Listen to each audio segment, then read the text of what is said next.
मनुष्य के बर्बादी के 7 कारण जान लिया तो जिंदगी में कभी भी दुखी और उदास नहीं रहोगी। तो आइए दोस्तों, श्री कृष्ण भगवान ने स्वयं गीता में क्या कहा मनुष्य के बर्बादी के 7 कारण के बारे में। दोस्तों, कहा जाता है कि अधूरा ज्ञान बीज के समान होता है। जानने के लिए वीडियो को पूरा अवश्य देखिएगा। आइए जानते हैं।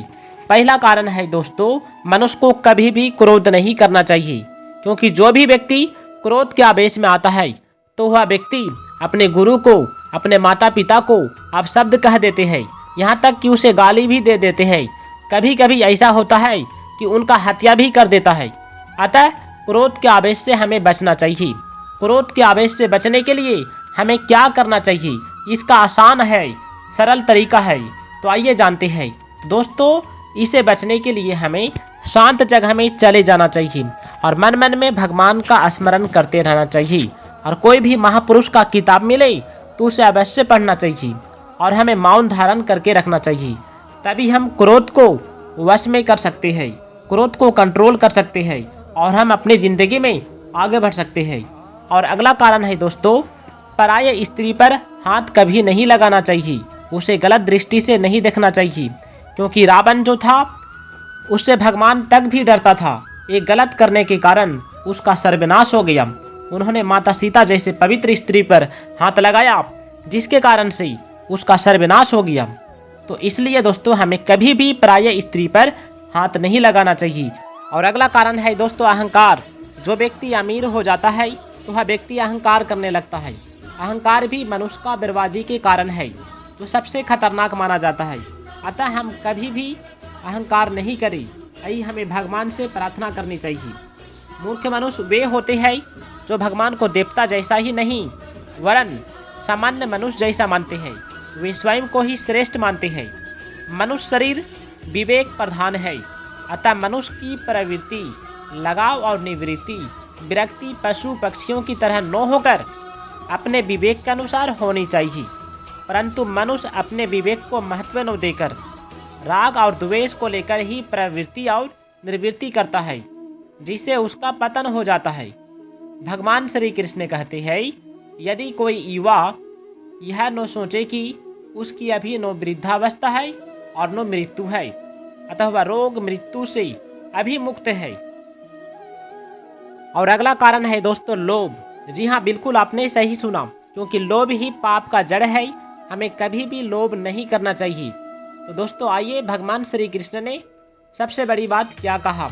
कोई भी व्यक्ति वस्तु, शरीर, इंद्रिय, मन, बुद्धि आदि अपनी नहीं है और अपने लिए नहीं है, ऐसा निश्चित होने के बाद व्यवहार में तो संसार से संबंध रहता है, लेकिन भीतर से राग द्वेष न रहने के कारण ऐसा व्यक्ति सन्यासी जैसा हो जाता है। संसार में उलझने के 2 ही कारण हैं, पहला राग और दूसरा द्वेष। जिसका निरंतर अभाव होता रहा है उस शरीर में मरने का भय नहीं हो सकता, और जो नित्य निरंतर रहता है उस स्वरूप में जीने की इच्छा नहीं हो सकती। तो फिर जीने की इच्छा और मरने का भय किसे होता है? जीने की इच्छा और मरने का भय ये दोनों विवेक द्वारा मिट जाते हैं। पाने की इच्छा उसमें होती है जिसमें कोई अभाव होता है। शरीर को संसार की सेवा में लगा देना कर्म योग्य है और शरीर से स्वयं अलग हो जाना ज्ञान योग्य है। दोनों का परिणाम एक ही होगा। दोनों ही साधनों से संसार से संबंध विच्छेद होकर स्वरूप में स्थित हो जाएगी। कर्मों से कुछ न कुछ पाने की इच्छा ही बंधन में डालती है। इसके विपरीत कुछ भी न पाने की इच्छा होने पर कर्म भी अकर्म हो जाते हैं। जिनका साधारण मनुष्य अपना मानते हैं वे शरीर, इंद्रियां, मन, बुद्धि वास्तव में किसी भी दृष्टि से अपने नहीं है, बल्कि मिले हुए हैं और निश्चित ही बिछोड़ने वाले हैं। इनको अपना मानना सर्वदा भूल है। भगवान श्री कृष्ण कहते हैं कि साधारण लोग फल पाने के लिए कर्म करता है, पर कर्मयोगी फल के लगाव को मिटाने के लिए कर्म करता है। फल की इच्छा को मिटाने के लिए शरीर, इंद्रियां आदि को कभी भी अपना नहीं मानना चाहिए। संसार के सुखों की कामना और मोह के त्याग से शांति मिलती है। जैसे नींद के समय जब सांसारिक चीज़ों को हम भूल जाते हैं तो हमें शांति का अनुभव होता है। जो मनुष्य अपने विवेक को महत्व नहीं देते वे वास्तव में पशु हो जाते हैं, क्योंकि उनके और पशुओं के ज्ञान में कोई अंतर नहीं हो जाता। आकृति मात्र से कोई मनुष्य नहीं होता। मनुष्य वही है जो अपने विवेक को महत्व देता है। जैसे शरीर के किसी अंग में पीड़ा होने पर उसको दूर करने की लगन लग जाती है, ऐसे ही किसी प्राणी मात्र को दुख दर्द होने पर उसको दूर करने की लगन लग जाए तब समता आती है। ममता के रहते हुए समता का भाव आना असंभव है। जल समान रूप से सबकी प्यास बुझाता है या ऊंच नीच छोटे बड़े में भेद नहीं करता। भगवान श्री कृष्ण कहते हैं, क्रोध के वेग को सहन कर लेना चाहिए, उसके वशीभूत नहीं होना चाहिए। पराजित व्यक्ति ही दूसरों को पराजित करना चाहता है, अपना अधीन करना चाहता है। स्वाधीन व्यक्ति ही विजयी होता है और उसके मन में किसी को पराजित करने का भाव नहीं होता। भोगी व्यक्ति दुखों से नहीं बच सकता।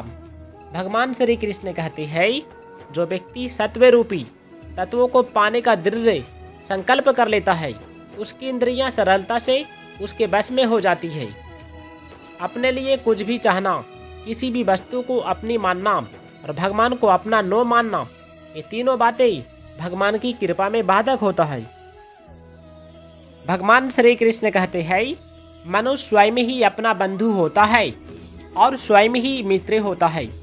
अगर वह बाहरी चीज़ों को सहायक या बाधक के रूप में देखे, सहायक के रूप में चीज़ों को देखने पर वे उसी रूप में प्रभावी होती है और इसके विपरीत देखने पर उसी रूप में। जो व्यक्ति स्वयं के द्वारा स्वयं का उद्धार नहीं करता वह अपना शत्रु स्वयं होता है। अर्थात जो व्यक्ति अच्छे कार्यों द्वारा उन्नति करता है वह उद्धारक होता है। इसके विपरीत बुरे कर्मों को करने वाला अपने साथ साथ समाज का भी विघटन करता चला जाता है। भगवान श्री कृष्ण कहते हैं, शरीर, इंद्रियां, मन, बुद्धि मनुष्य को असत पदार्थों की ओर भटका सकता है। जो इनका आश्रय नहीं लेता वह अपने आप को जीत लेता है और विकार रहित हो जाता है। दूसरों की सहायता के बिना कोई भी किसी पर जीत प्राप्त नहीं कर सकता और दूसरों की सहायता लेना ही स्वयं को पराजित करना माना जाता है। अर्थात स्वयं को पहले पराजित कर ही दूसरों पर विजय पाई जाती है। जो अपने लिए दूसरों की थोड़ी भी आवश्यकता नहीं समझता वह अपने आप पर विजय प्राप्त करता चला जाता है।